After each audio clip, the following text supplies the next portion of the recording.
어떤 사람이 다윗 왕에게 아뢰어 이르되 여호와께서 하나님의 계로 말미암아 오베데돔의 집과 그의 모든 소유에 복을 주셨다 한지라. 다윗이 가서 하나님의 궤를 기쁨으로 메고 오벳에돔의 집에서 다윗 성으로 올라갈새 여호와의 궤를 맨 사람들이 6걸음을 가매 다윗이 소와 살찐 송아지로 제사를 드리고 다윗이 여호와 앞에서 힘을 다하여 춤을 추는데 그때 다윗이 배 에봇을 입었더라. 다윗과 온 이스라엘 족속이 즐거이 환호하며 나팔을 불고 여호와의 궤를 메어오니라. 여호와의 궤가 다윗 성으로 들어올 때 사울의 딸 미갈이 창으로 내다보다가 다윗 왕이 여호와 앞에서 뛰놀며 춤추는 것을 보고 심중에 그를 업신여기니라. 여호와의 궤를 메고 들어가서 다윗이 그것을 위하여 친 장막 가운데 그 준비한 자리에 그것을 두매 다윗이 번제와 화목제를 여호와 앞에 드리니라. 다윗이 번제와 화목제 드리기를 마치고 만군의 여호와의 이름으로 백성에게 축복하고 모든 백성 곧 온 이스라엘 무리에게 남녀를 막론하고 떡 1개와 고기 1조각과 건포도 떡 1덩이씩 나누어 주매 모든 백성이 각기 집으로 돌아가니라. 다윗이 자기의 가족에게 축복하러 돌아오매 사울의 딸 미갈이 나와서 다윗을 맞으며 이르되 이스라엘 왕이 오늘 어떻게 영화로우신지 방탕한 자가 염치 없이 자기의 몸을 드러내는 것처럼 오늘 그의 신복의 계집종의 눈앞에서 몸을 드러내셨도다. 이는 여호와 앞에서 한 것이니라. 그가 내 아버지와 그의 온 집을 버리시고 나를 택하사 나를 여호와의 백성 이스라엘의 주권자로 삼으셨으니 내가 여호와 앞에서 뛰놀리라. 내가 이보다 더 낮아져서 스스로 천하게 보일지라도 내가 말한 바 계집종에게는 내가 높임을 받으리라. 한지라. 그러므로 사울의 딸 미갈이 죽는 날까지 그에게 자식이 없음이라.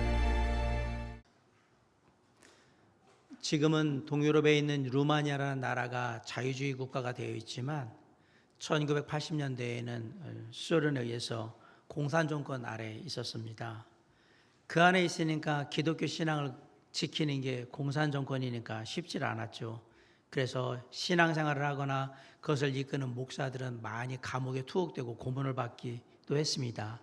그 가운데 리처드 범브란트라는 유명한 목사님이 있는데 이분은 14년 동안 감옥에 갇혀서 매번 고문을 당하셨어요. 그런데 그 목사님이 그 차가운 감옥 속에서도 하나님을 놓지 않고 끝까지 함께 할 수 있던 이유는 늘 하나님을 예배했기 때문이에요. 범브란트 목사님은 항상 손발이 묶인 채 감시를 받았다고 하는데 그런데 마음속 깊이 하나님을 예배하는 데는 아무런 지장이 되질 않았습니다. 왜? 손발이 묶인 거지 마음이 묶여 있는 건 아니니까. 그 범브란트 목사님이 이런 말씀을 하셨어요. 예배는 장소가 아니라 마음의 상태입니다. 내 몸은 감옥에 있지만 내 영혼은 늘 하나님과 함께하며 예배하고 있습니다 라고 고백했어요. 발이 묶인 채로 찬양을 하고 손이 묶여있는 채로 성경은 못 보지만 아는 말씀을 계속해서 묵상하고 있고 그리고 마음속으로 깊이 기도하고 진짜 영과 진리로 온전히 하나님께 드려지는 예배를 드렸던 겁니다. 오늘날 우리는 언제나 자유롭게 예배 드릴 수 있는 그런 환경 가운데 살고 있습니다. 예배를 드릴 수 없다? 내 마음대로 예배를 못 간다? 이런 것들은 상상조차 할 수 없는 그러한 상황 속에서 우리는 살고 있는 거예요. 그런데 그런 가운데 있는 우리의 예배는 과연 온전한 예배일까? 우리는 지금 예배당이라는 건물 안에서 예배를 드리고 있습니다. 근데 하나님이 원하시는 예배가 그냥 예배당에서 드리는 건물 안에 드리는 그런 예배를 말하는 걸까? 그건 아닌 것 같습니다. 아마도 주님이 우리에게 원하시는 예배는 우리의 삶과 우리의 마음을 다 드려서 주님께 드려지는 그런 예배를 원하실 거라고 믿습니다. 오늘 하나님의 언약궤를 잘 보관했던, 쉽게 말하면 예배를 잘 드렸던 오벳에돔의 집에 하나님께서 큰 축복을 내리십니다. 오벳에돔의 집과 그 모든 소유에 하나님이 축복하셨다라는 얘기는 하나님이 하나님의 진노를 푸셨다라는 것과 함께 하나님은 예배하는 자에게, 참으로 예배하는 자에게 약속된 복을 내리시는 공의로우신 분이라는 사실을 증명해 주고 있는 거예요. 그러자 이 이야기를 들은 다윗이 기쁜 마음으로 용기를 내서 언약궤를 다시 예루살렘으로 가져오게 됩니다. 12절 13절 한번 읽어보겠습니다. 시작. 어떤 사람이 다윗 왕에게 아뢰어 이르되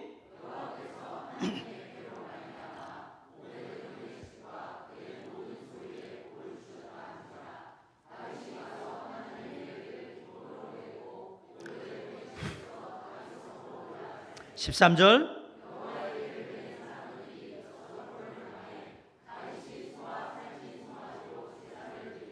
네, 다윗이 첫 번째 실패를 딛고 블레셋 사람들 같이 수레로 가져왔다가 우사가 죽는 일이 있었잖아요. 이번에는 레위 사람들을 하나님의 말씀을 따라서 거룩하게 준비한 후에 언약궤를 어깨에 메고 운반을 하게 됩니다.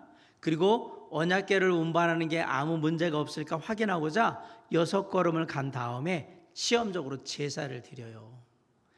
흔히 7이라는 숫자는 7이라는 숫자는 하나님의 완전수라고 얘기해요. 그래서 우리가 여기 창조에도 7, 나체는 7번째 시잖아요. 마찬가지예요. 하나님께 소와 순양 각각 7마리씩을 드리면서 저희가 지금 제대로 하고 있습니까? 이거를 체크를 받는 겁니다. 그런데 그렇게 감사제물을 드렸는데 아무 일이 일어나지 않아요. 그러면 계속 이렇게 가면 되겠구나. 그래서 메고 예루살렘을 향해서 나가는 거예요. 말씀대로 잘 하고 있다는 얘기죠. 언약궤를 옮기는 과정 속에서 다윗은 하나님의 임재와 하나님의 말씀에 대한 확신을 다시 한번 깨닫는 거예요. 그래서 너무너무 기뻤던 거예요. 이제는 가지고 갈 수 있겠구나. 그래서 기쁜 마음에 춤을 추게 됩니다. 14, 15절 한번 읽겠습니다. 시작. 다윗이 여호와 앞에서 힘을 다하여 춤을 추는데 15절.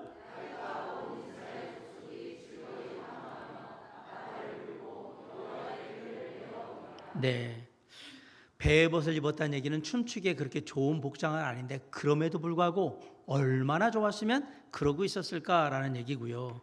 하나님이 정말 기뻐하실 일을 내가 잘 이루고 있을 때 그게 기뻐서 좋아하는 건 믿는 사람들의 당연한 반응인 거예요.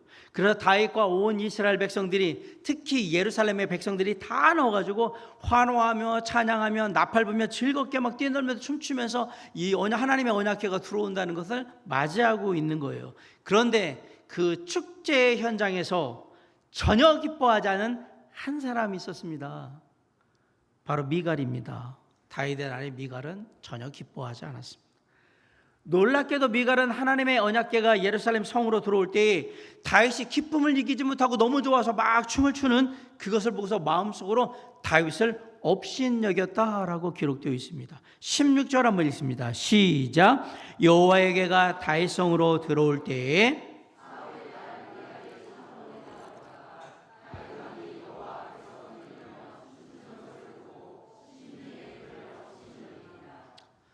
미갈이 생각할 때는 다윗 왕이 너무너무 좋아가지고 막 덩실덩실 춤추고 막 들어오니까 참 왕답지 못하게 저렇게 채통 없이 꼭 철부지도 아니고 왜 저런 짓을 할까 이렇게 생각을 했다는 얘기입니다. 미갈이 이렇게 반응한 이유가 뭘까요? 아마도 이렇게 반응한 근원을 살펴본다면 언약궤를 그렇게 중요하게 생각하지도 않았던 아버지 사울왕의 영향을 받아서 그런 것은 아닐까 짐작이 됩니다. 공교롭게도요, 여러분 16절을 보세요. 16절에 미갈을 뭐라고 부릅니까? 16절에 뭐라고 부르고 있어요? 사울의 딸. 지금 미갈은 누구죠? 다윗의 아내입니다. 근데 다윗의 아내라고 지칭하지 않고 뭐라고 불러요? 사울의 딸이라고 소개해요. 미갈은 아버지 사울의 관점을 가지고 사는 사람인 거예요. 이 일을 바라보는 거예요. 다시 말해서 믿음의 눈으로 바라보는 것이 아니라 불순종의 눈으로, 그리고 세속적인 눈으로 이 모든 사건들을 바라보고 있는 거예요. 사실 여러분, 사울왕도 생전에 마음만 먹으면 얼마든지 언약궤를 그 당시에 수도였던 기브아로 가지고 올 수 있었습니다. 그런데 사울은 하나님의 언약궤는 있으면 좋고 없으면 말고 식으로 그냥 그런 거였기 때문에 별 관심이 없어서 그냥 기럇 여야림에 그냥 방치를 해뒀던 거예요. 사울은 언약궤에 관심이 없었다기보다는요, 하나님을 믿는 거에 별 관심이 없었던 겁니다. 어떻게 하면 내가 이스라엘 왕으로서 잘 나갈 수 있을까? 어떻게 하면 내가 이스라엘의 왕으로서 이 권력을 계속해서 유지해야 할 수 있을까? 이게 관심사지 하나님이 있고 없고 모시고 그런 거는 별로 관심에 없다 이 얘기입니다. 그래서 뭐 말합니까? 죽으라고 정적인 다윗만 쫓아다니잖아요. 다윗만 죽이면 내 왕위가 계속해서 유지될 거라고 생각을 했던 거예요. 이런 아버지 밑에서 보고 자란 미갈은 그런 아버지의 시각으로 지금까지의 모든 사건을 보게 되고 그렇게 보니까 다윗이 하는 일들이 정말 못마땅했던 겁니다. 미갈은 언약궤가 하나님이 함께 하신다는 임재를 상징하고 언약궤가 예루살렘 성에 들어왔다는 얘기는 이제 다윗 왕과 함께하는 동시에 이스라엘과 하나님이 함께 하신다라는 그런 상징적인 의미가 있음도 생각 전혀 안 하고 있다라는 얘기예요. 이게 뭐하고 똑같냐? 예배 드리러 지금 여기 와 있는데 예배를 왜 드리는지 모르고 그냥 앉아 있는 거하고 똑같은 일이 벌어질 거예요.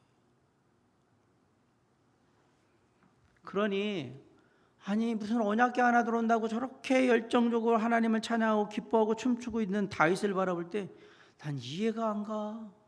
저게 무슨 짓이야? 그러고 업신여겼던 거예요. 꼭 저렇게 해야 되나? 뭐 좋아하는 건 알겠는데 왕이라면 채통을 지켜야지. 애도 아니고 저게 무슨 짓이야? 이렇게 생각하고. 미갈의 눈에는 순수한 마음과 그 열정으로 정말 하나님 앞에 기쁨으로 나아가며 예배하고 찬양하는 다윗의 모습이 정상적으로 보이지 않았던 겁니다. 여러분도 혹시 이런 마음 가져보신 적 있습니까? 누가 이 앞에 나와서 열심히 찬양하라고. 아까 저는 뒤에서 하준이와 하율을 바라보면서 음을 틀리고 이게 문제가 아니라 저 아이들이 어른들 앞에서 이 찬양을 할 때 얼마나 마음의 압박감을 마음에 느낄까. 그럼에도 나와서 가족으로서 최선을 다하잖아요. 저게 예배의 태도를 배워가는 거거든요. 찬양하면서. 그렇죠? 그런 거예요. 그런 것들을 해야 되는데 믿어도 좀 저렇게 믿어야 되나? 가끔가다 이게 안 믿는 불신자 남편이 아내를 교회 보낼 때 얘기하대. 교회 다니는 건 좋은데 적당히 믿으라고 그러죠. 이렇게 적당히. 꼭 저렇게 소리를 내면서 기도하고 저렇게 막 뛰면서 찬양을 하고 막 그렇게 할 필요가 있나? 마음만 있으면 되지. 얼마든지 마음 있으면 예배 드리는 건데 왜 저럴까라고 생각할 때 그런 마음 혹시 드신 적 있습니까? 죄송하지만 예배의 순수함을 잃어버리고 있는 것이고 예배의 열정이 식어가고 있는 모습이고 하나님과의 만남을 그리 기뻐하지 않는 모습, 미갈의 모습이 나의 모습으로 지금 바뀌고 있는 거예요. 하나님을 향한 예배의 열정을 회복하시기 바랍니다. 이 말을 오해하지 마세요. 막 소리 지르고 방방 뛰어야만 열정이 있다는 얘기가 아니라 우리가 주님 앞에 나왔을 때는 소리를 내든 안 내든 우리의 마음에 뜨거운 마음이 있어야 되는 주님을 만나고자 하는 그게 예배의 열정이에요. 그게 행동으로 표현될 수도 있고요. 안 될 수도 있겠죠. 그러나 우리가 냉랭한 마음으로 예배 드리는 건 안 된다라는 얘기입니다. 목사님, 그래서 제가 정말 열심히 예배 드렸거든요. 아무 일도 안 일어나던데요. 제가 진짜 열심히 찬양하고 기도하고 나름 열심히 봉사하고 뭐 그래서 진짜 했는데 뭔가 좋은 일이 있을 줄 알았는데 하나도 안 일어나더라고요. 열심히 예배 드린다고 해가지고 뭐 하나님 믿는다고 해서 바뀌는 건 아닌 것 같아요. 그런데 뭐 그런 상황에서 뭐 바뀌지도 않는데 뭐 열정적으로 할 필요가 있어요? 그냥 예배만 드리면 되지. 마음만 있으면 되는 거 아닌가요? 여러분 혹시 설렁탕집 가보신 분들 설렁탕집의 육수를 어떻게 하고 있는지 보신 적 있으십니까? 맛집인 설렁탕집은요 가마솥에 사골 육수가 계속 끓고 있는 걸 볼 수 있죠, 그죠? 아, 저만 봤구나. 여러분 한 번도 맛집을 안 가보셨구나. 진짜로 오래된 설렁탕집에 가시면 항상 바깥에 보통 보라고 나와 있죠, 그죠? 그러면서 사골 육수를 계속 끓이고 있어요. 자, 육수를 계속 불에 끓이는 이유가 뭡니까? 끓이면 끓일수록 진한 국물이 나오기도 하지만 따뜻한 음식을 주기 위해서, 그렇죠? 설렁탕 먹는데 찬 거 먹으면 안 되니까. 국물이 뭐 시원한 국물을 먹으려고 하는 건 아니니까 좋아요. 그런데 국물을 약한 불로 사골 육수를 계속해서 끓이는 또 다른 이유가 있습니다. 여러분, 끓인 음식은 끓이지 않으면 음식의 온도가 내려가죠. 자, 음식의 온도가 내려가면 무슨 일이 생길까요? 끓이는 음식은 음식의 그 온도가 내려가면 상하게 됩니다. 상하면 그 상한 음식 먹으면 당연히 탈이 나겠죠. 그래서 끓인 음식은 셋 중에 하나를 해야 되는 거예요. 첫째, 끓인 거를 바로 먹든지, 그 끓인 음식을 안 먹으려면 바로 식혀서 냉동을 시켜버리든지. 안 그러면 어떻게 해야 돼요? 그냥 나중에 먹을 거면 계속해서 약불에 끓여줘야 합니다. 예배도 똑같습니다. 우리가 열정적인 모습으로 하나님께 예배 드리는 거, 그게 약불에 사골육수 끓고 있는 거하고 똑같은 겁니다. 우리의 신앙을 안전하게 온전하게 유지시켜 주는 게 바로 그거란 얘기예요. 항상 주님 앞에 뜨거운 마음으로 마음을 다해서 계속 그렇게 유지해 가야 되는 거예요. 나의 예배의 열정이 식었다, 내 예배가 식었다, 그 말은 우리의 영적인 상태에 문제가 생겼다라는 얘기하고 똑같습니다. 좀 더 심각하게 말하면 영적으로 병들기 시작했다, 그 얘기입니다. 이렇게 우리가 영적으로 병들기 시작하면 누가 꼭 찾아와요. 베드로전서 5장 8절에 근신하라 깨어라, 너희 대적 마귀가 우는 사자같이 두루다니며 삼킬 자를 찾나니. 여러분, 제가 중요한 비밀 하나 알려드릴게요. 사탄 마귀는 뜨거운 설렁탕 잘 못 먹습니다. 차가운 설렁탕 국물 벌컥벌컥 마십니다. 무슨 얘기인지 이해하셨죠? 여러분의 예배 열정이 식을 때 여러분은 사탄 마귀의 먹잇감이 되게 될 겁니다. 사랑하는 성도 여러분, 그래서 우리가 예배에 늘 집중하고 마음을 다하여 주님을 만나고자 노력해야 하는 거예요. 우리 안에 예배를 향한 열정의 온도를 높이셔야 돼요. 정말 간절히 주님을 만나고자 하는 마음, 주님과 함께하고자 하는 마음으로 그렇게 예배의 장소에 나와 있어야 한다는 얘기입니다. 이 말이 나에게 정말로 맞다고 생각한다면 여러분은 이전보다 더 열심히 힘을 내서 찬양하셔야 합니다. 그리고 이전보다 더 열심히 힘을 모으고 간절히 기도하셔야 합니다. 그리고 이전보다 더 열심히 무슨 말씀을 나에게 하시려고 하는가, 성경의 말씀을 통해 나에게 하나님이 무슨 얘기를 하시는가 집중해서 들으셔야 합니다. 그리고 그 말씀이 내가 마음에 새겨야 될 말씀이라 그러면 뭐라고 해야 돼요? 아멘. 아멘.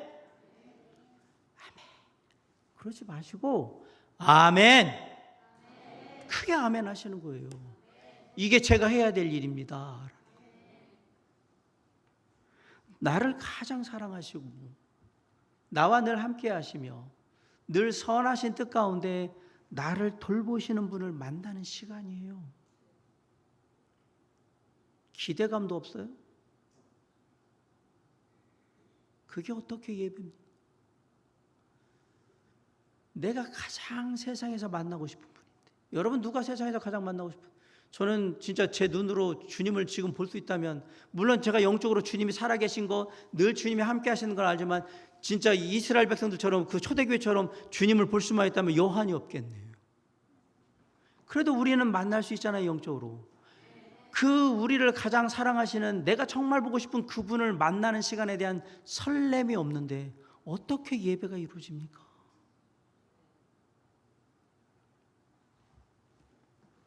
여러분, 어떤 방식으로든 주님과의 만남을 이루셔야 합니다. 그게 우리의 모습이어야 되는 거예요. 그게 온전한 모습인 거예요. 지금 이 시간이 정말 우리가 주님과 만나는, 마음을 다 예배함으로 주님과 함께하는, 주님을 예배하는 그런 귀한 시간이 될 수 있기를 주님의 이름으로 간절히 축원합니다. 미갈이 자신을 업신여긴다는 사실을 알지 못했던 다윗은 정성을 다해서 하나님의 장막 안에 지성소에 언약궤를 넣어두고 번제와 화목제를 드립니다. 17, 18, 19절 한번 보겠습니다. 시작. 여호와의 궤를 메고 들어가서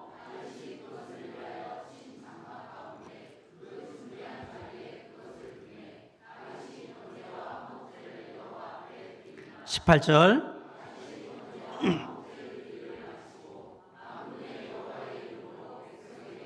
(19절) 모든 백성 곧 온 이스라엘 무리에게 남녀를 막론하고 떡 한 개와 고기 한 조각과 건포도 떡 한 덩이씩 나누어 주매 모든 백성이 각기 집으로 돌아가니라. 다윗은 모든 환난에서 자신을 구원하신 하나님께 감사의 마음을 고백하고 있습니다. 그리고 그 하나님은 다윗 자신의 하나님일 뿐만 아니라 온 이스라엘의 하나님이라고 지금 분명히 선포하고 있습니다. 더 나아가서 하나님의 기름 부음을 받아서 세워진 왕으로서 손을 들어 모든 백성들을 축복하고 그 백성들에게 은혜롭게 준비한 선물들도 다 주고 있습니다. 이보다 더 축복되고 감격되고 은혜스러운 시간이 없을 정도로 좋은 시간입니다. 다윗뿐만 아니라 온 이스라엘 백성들이 하나님의 언약궤에 나와서 함께 예배하는 그 시간에 다 기뻐하고 즐거워하며 그냥 축제의 장이 되어 있는 거예요.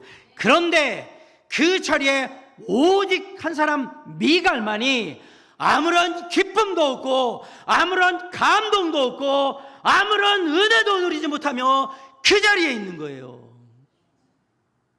딱 한 사람.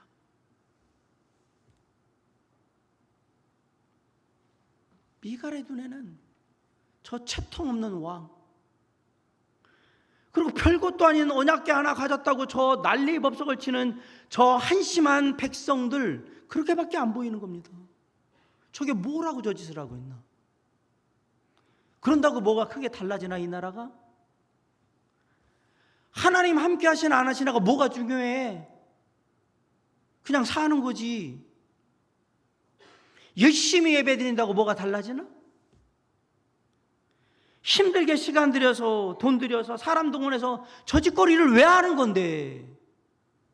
이게 미갈의 마음이에요. 여러분은 일을 하시면 주무셔야 될 시간에 왜 여기 나와 계십니까? 그리고 헌금 시간에 왜 헌금을 하고 계십니까? 또 지나면 이제 목장 모임도 하고 성경 공부도 하고 이렇게 하면서 또 주일날 뿐만 아니라 또 하시는데 이거 왜 하십니까? 미갈이 볼 때는 여러분은 정상이 아니에요. 이해할 수 없는 분들이고 진짜 한심한 짓거리를 하는 멍청한 짓을 하는 거예요. 이런 마음이 가득하니까 미갈이 다윗에게 뭐라고 쏘아붙이냐? 20절 한번 봅시다. 시작. 다윗이 자신의 가족에게 축복하러 돌아오매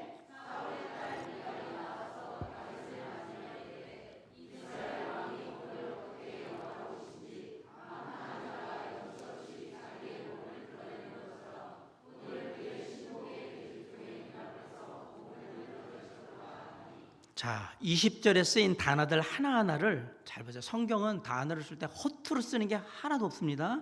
자, 20절 잘 볼게요. 미갈을 누구라고 또 부르고 있죠? 다윗의 아내 아닙니까? 계속 반복해서 누구의? 사울의 딸 미갈이라고 부릅니다. 그 얘기는 간단해요. 하나님과 하나님의 말씀, 하나님의 언약궤에 대해서 별 관심도 없고 그냥 대충 사는 아버지 사울왕의 영향을 받고 자랐고 지금도 그렇게 살고 있다. 여러분, 미갈이 우상 숭배자라는 거 아십니까? 하나님 믿는 이스라엘 백성들 그거 어떻게 다윗 도망갈 때 어떻게 했어요? 집에 있는 우상 갖다 숨겨놓고 이들었죠. 미갈은요 양다리 걸치고 살았던 거예요. 하나님도 믿고 우상도 믿고 전보로도 다니고 무당 굿도 하고 교회도 다니고 이런 우상 숭배자예요. 이게 뭐예요? 이게 아버지의 영향이 그대로 받아 있다는 얘기입니다. 그러니까 다윗을 업신여기는 거예요. 다윗은 이스라엘의 왕인 동시에 한 가정의 가장이에요. 지금 미갈에겐 남편입니다. 다윗은 하나님의 언약궤, 하나님의 함께 하심으로 온 이스라엘 백성들이 축복받기를 원했습니다. 그러나 이스라엘 백성들만 축복받기를 원한 게 아닙니다. 자신의 가정도 하나님의 축복을 받기를 원했어요. 그래서 뭐라고 그랬어요? 20절 봐보세요. 다윗이 자기의 가족에게 축복하러 돌아오매. 누구네? 자기 집으로. 나도 이제 우리 집 가서 축복해줘야지, 하나님의 축복을 나눠야지 그러고 왔어요. 그런데 돌아온 가정에 보니까 축복을 누릴 준비가 전혀 안 돼 있어요. 누구부터 안 돼 있습니까? 아내인 미갈부터 안 돼 있잖아요. 아내가 얘기하는 거예요. 교회 갔다 오면 뭐 복 받아? 예배 드리면 뭐가 좋아져? 뭐 하나님께 기도하면 뭔가 나아진대? 축복받을 준비가 전혀 안 돼 있잖아요. 그런 걸 뭐하러 하는데, 왜 쓸데없이 헌금을 하고, 왜 그런 거 하고 있는데, 왜 가서 그런 걸 하고 있는데, 뭐가 달라진다고? 그러니까 돌아온 다윗에게 조롱을 하는 거예요. 20절 중반절에 보세요. 이스라엘 왕이 오늘 어떻게 영화로우신지. 다윗이 춤춘 거에 대해서 비꼬는 말이거든요. 아주 영광이 철철 넘치네요. 좋으시겠어요? 하나님의 영광이 아주 철철 넘쳐서. 이게 좋은 말 아니잖아요. 우리가 가끔 누군가가 진짜 꼴 보기 싫으면 비꼬아서 이렇게 말하잖아요. 아이고 정말 대단하십니다. 아주 인물나셨네요. 아이고 좋으시겠어요. 다 비꼬는 말이잖아요. 이거 다 지금 그렇게 하고 있는 거예요, 이 말이. 그러면서 다윗에게 또 뭐라 그러냐면 염치 없이 자기의 몸을 드러내는 방탕한 자 같다라고 말합니다. 20절 중반절에 한번 보면 방탕한 자가 염치 없이 자기의 몸을 드러내는 것처럼 오늘 그의 신복의 계집종의 눈앞에서 몸을 드러내셨도다. 여기 방탕한 자라는 말을 집중하세요. 히브리어로 레크라는 말입니다. 헛되다, 가치 없다 이런 뜻인데, 이 레크에서 파생된 헬라어가 있어요. 라가. 라가? 어디서 많이 들어봤는데 복음서에서 들어보지 않았나요? 마태복음 5장 22절에 보면 예수님이 뭐라고 그랬어요? 형제에 대하여 라가라 하는 자는 어디로 간다? 지옥불에 떨어질 거라고 그랬어요. 라가가 무슨 뜻이에요? 똥멍청이, 어리석은 놈 이런 얘기예요. 지금 다윗에게 뭐라고 그랬어요? 남편한테 똥멍청이라고, 어리석은 놈이라고 얘기한 거예요.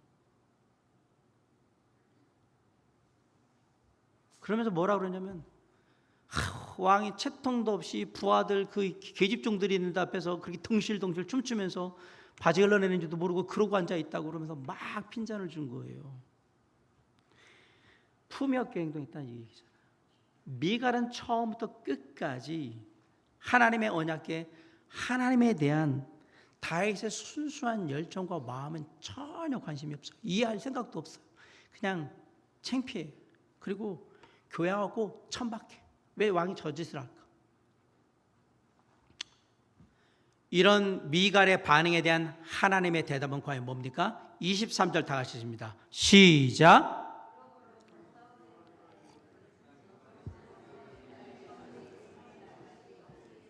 다시 한번 읽습니다. 23절 시작.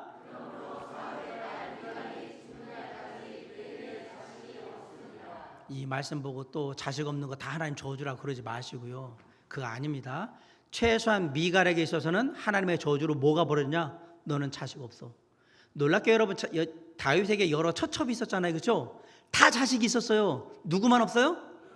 이게 이러면 이제 사람이 이제 미쳐버리죠. 왜? 남들은 다 있는데. 이 말이 무슨 말이냐? 23절이 하나님은 미갈의 생각과 판단에 전혀 동의하지 않고 동시에 열정적으로 하나님을 예배하는 다윗의 모습이 참된 예배자의 모습이며 나는 그것을 원한다라고 지금 증명하고 있는 겁니다. 하나님을 기쁘시게 하며 감사한 마음으로 애쓴 다윗을 무시하고 업신여긴 미갈에게 주어진 하나님의 심판은 자식을 낳지 못하게 하는 거였어요. 여러분, 미갈이 사울왕의 딸 공주로 태어났습니다. 그리고 이스라엘의 영웅인 다윗과 제일 먼저 결혼한 여인입니다. 그리고 지금 이스라엘에 뭐가 돼 있어요? 왕비가 돼 있잖아요. 미갈보다 더 많은 것을, 더 높은, 더 화려한 위치가 있는 여인은 이스라엘 땅에는 없습니다. 이 여인이 남들 다 가지고 있는 자식도 못 낳고 그리고 혼자 사는 거예요. 하나님이 태를 닫아버리시잖아요. 그것만 됐느냐? 나중에 다윗이 미갈을 사랑하지 않습니다. 남편의 사랑도 잃어버려요. 이게 어디서 나온 문제예요? 이 예배의 문제예요. 이게 하나님을 섬기는 예배의 문제에 걸려 있어요. 지금. 반면에 다윗은 변함없이 하나님을 예배하겠다고 고백합니다. 21절 한번 보세요. 시작. 다윗이 미갈에게 이르되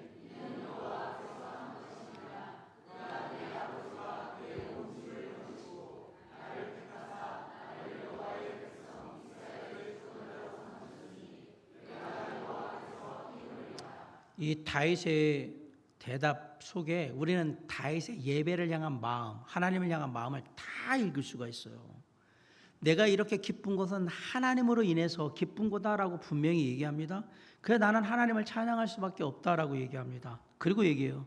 하나님이 네 아버지 사울을 버리고 나를 택하셔서 왕을 삼으신 걸 나는 감사하게 생각한다. 난 그 마음이 크다. 그러면서 22절 한번 읽어볼까요? 자, 시작. 내가 이보다 더 낮아져서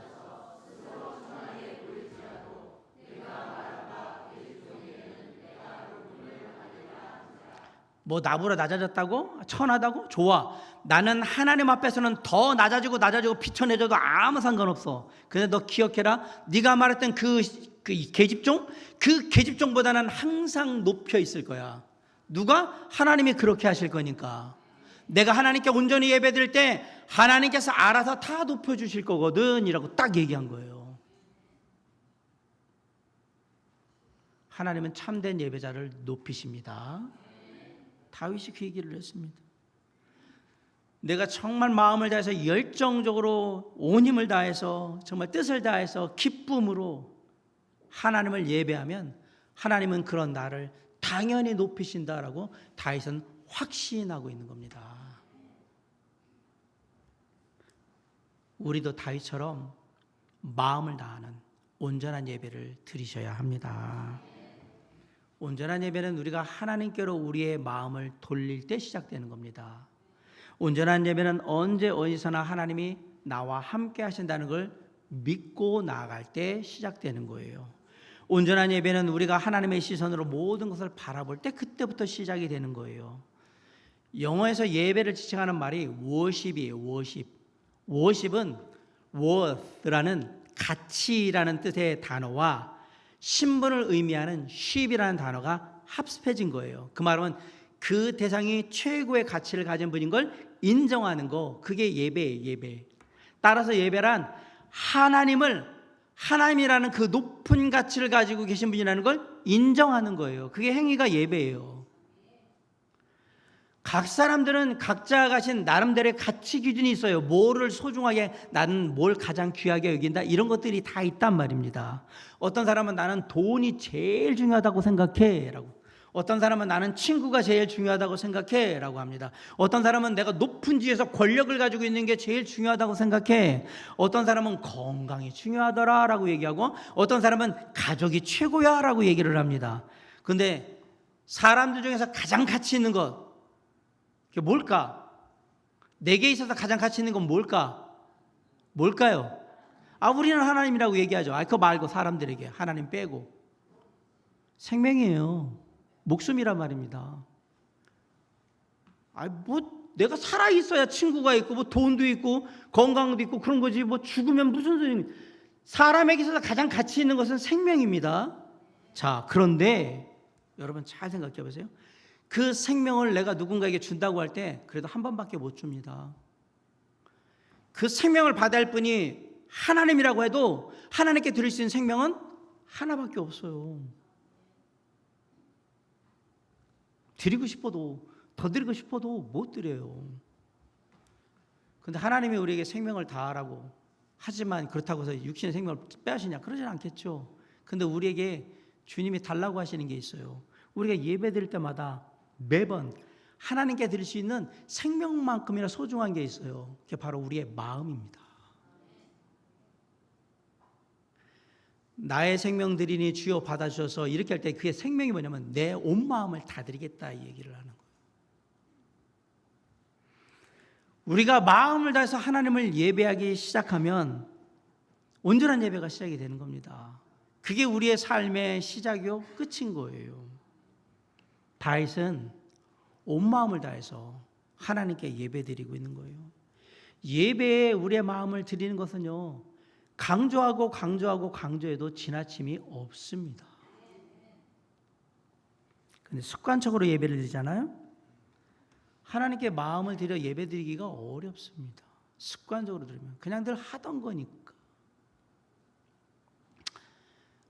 하나님, 오늘 제가 마음 써서요, 제가 비싼 선물 하나 준다 셈치고 오늘은 제가 마음 다 들여가지고 한번 열심히 예배 드려 볼게요 라고 할 수는 있어요.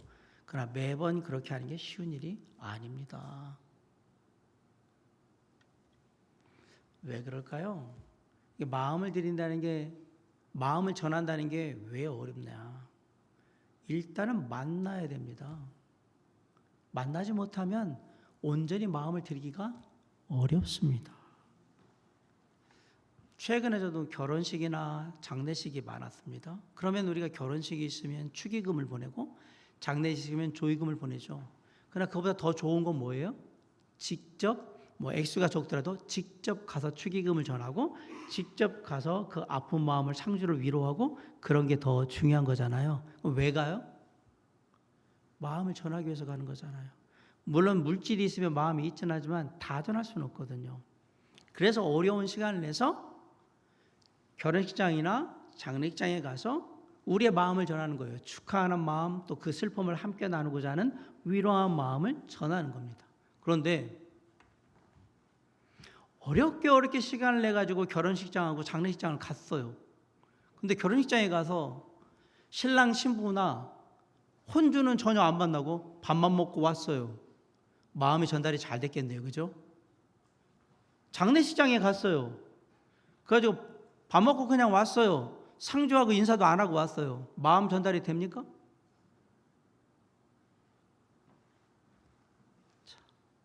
만났을 때 마음 전달을 해야 되는데 그냥 그렇게 습관적으로 하면 마음을 전하기 어렵습니다. 진심 어린 마음으로 함께 해야죠. 예배도 똑같은 거예요. 우리가 예배 안에 왔어요. 이곳에 예배 드리고 지금 있어요. 근데 습관대로 그냥 조금 있으면 12시 한 10분 되면 목사님 설교 끝날려나? 그러고 앉아 있으면 그걸 끝나는 겁니다. 여러분의 마음을 정말 하나님과 함께하는 마음으로 만나셨습니까? 저는 그 일을 하라고 이곳에 있는 사람이거든요. 사랑하는 성도 여러분, 어떻게든지 하나님을 만나셔야 합니다. 어떤 분은 하나님의 말씀을 듣고 하나님의 만남을 이루고, 어떤 사람은 찬양을 드리면서 만날 수도 있고, 어떤 사람은 간절히 기도하는 가운데 만날 수도 있어요. 어떤 식으로든 반드시 나에게 말씀하시며 나와 함께 하시는 하나님, 우리 주 예수 그리스도를 만나셔야 합니다. 그게 온전한 예배를 드리는 겁니다. 주님을 만날 때 주님이 나를 간절히 찾는 자를 내가 만날 거라고 했거든요. 습관적으로 와가지고 그냥 멍하니 앉아있는 자를 내가 만난다고 하신 적이 없어요. 놀랍게도 간절히 찾는 자를. 여기서 말하는 간절한 것은 그 어떤 고통을 인내하고라도 하나님을 만나고자 애쓰는 사람을 내가 만나준다 이 얘기예요. 하나님이 내가 오라면 오라고 가라면 가라고 함부로 막 할 수 있는 사람이 한 분이 아니잖아요. 우린 생각할 때 그냥 하나님 그러시니까 내 안에 있다고 그러니까 내가 원하면 막 와, 아니면 막 그런 분으로 생각을 하는 거예요. 예배는 그런 시간이 아닙니다. 간절히 사모하는 자. 그래야 나에게 직접 말씀하시고 내 삶 가운데 함께 하시는 주님을 경험하게 될 겁니다. 출애굽기 20장 25절에 보면 네가 내게 돌로 제단을 쌓거든 다듬은 돌로 쌓지 말라. 네가 정으로 그것을 쪼면 부정하게 함이니라. 놀랍게도 출애굽에서 이스라엘 백성들이 하나님께 제사 드리기 위해서 제단을 쌓는데 다듬지 않은 돌로 제단을 쌓으라고 얘기했어요. 이상하다. 하나님께 예배드리는 제단을 쌓는다 그러면 예쁘게 잘 다듬어서 아주 예쁜 돌들 갖다가 탁탁탁탁 놓고 예쁘게 만들어야 될 것 같은데 하나님이 그런 거 쓰지 말고 그냥 있는 돌 그대로 갖다가 다듬지 않은 돌 그대로 쓰라고 얘기를 한 거예요. 이게 무슨 의미입니까? 이 말을 만약에 이 다듬지 않는 돌이라는 말을 하나님께 예배드리는 태도로 만약에 연관해서 말한다면 순수한 마음을 가지고 깨끗한 마음을 가지고 하나님께 나오라 하라는 얘기로 들으시면 됩니다. 네가 뭐 해서 뭐 가지고 주님 제가 이런 거 했어요. 물고기 좀 잡았어요. 뭐 좀 만들어 왔어요. 그러니까 이거 들었어. 그게 뭔가 하려고 하는 생각하지 말고 그냥 있는 모습 그대로 너의 모습 그대로 내가 다 받으리니 너의 간절한 마음, 그 마음 다 가지고 너의 모든 것 그대로 다 가지고 그렇게 나한테 나오라는 얘기잖아요. 우리가 하나님께 예배드려 나올 때에는 그 어떤 인위적으로 꾸미지 않는 마음, 죄인된 마음, 때로는 정말 슬프고 힘든 마음, 때로는 정말 답답한 마음, 주님께서 뭔가 해주시면 원하는 간절한 마음 다 좋아요. 다 그대로 가장 정직한 마음으로, 가장 진솔한 마음으로 주님 앞에 나아가야 하는 겁니다. 그게 온전한 예배의 시작입니다. 하나님을 향해서 우리가 그런 마음으로 마음을 다하고 뜻을 다하고 힘을 다하여 주님께 나아갈 때에 우리의 예배는 시작되는 겁니다. 놀랍게도 그런 예배에 하나님은 축복하시는 겁니다. 사랑하는 성도 여러분, 우리의 삶은, 우리의 예배는 다윗의 모습을 본받아야 합니다. 하나님의 은혜와 그 크신 사랑에 감사하며 기뻐하며 감격하며 어찌할 바 모르는 그런 마음으로 주님 앞에 나와 있는 하나님의 자녀를 주님은 축복하시는 겁니다. 혹시 우리의 예배가 미갈처럼 너무 습관해가지고 해도 그만 드려도 그만 안 그래도 그만 뭐 해봐야 별거 없는데 이런 식의 예배가 됐다면 여러분들은 영적으로 지금 심각한 문제를 가지고 있는 겁니다. 사랑하는 성도 여러분, 우리의 마음을 다 드려서 우리 하나님 우리 주 예수 그리스도를 만납시다. 오늘 이 시간이 주님을 만남으로 우리에게 하나님의 예비된 예배의 축복이 풍성하게 부어지는 그 시간이 될 수 있도록 오늘 마음을 새롭게 결단하고 주님 앞에 서서 주님께 예배자로 나아가는 우리 모두가 될 수 있기를 주님의 이름으로 간절히 축원합니다. 기도하시겠습니다.